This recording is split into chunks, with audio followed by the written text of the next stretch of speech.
Hug Hansford asked, are there any garages or a lot of mechanics for the car repairs? Haven't seen anything about that online.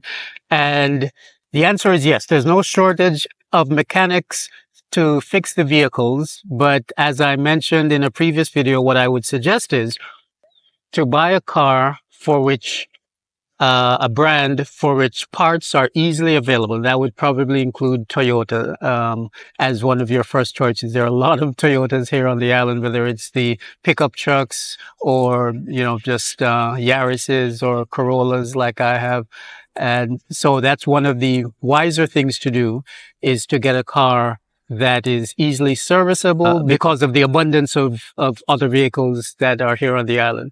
So it might be very difficult to get parts for Mercedes, for other cars that are, or BMWs, other cars that are not in abundant supply here. Hope that's helpful.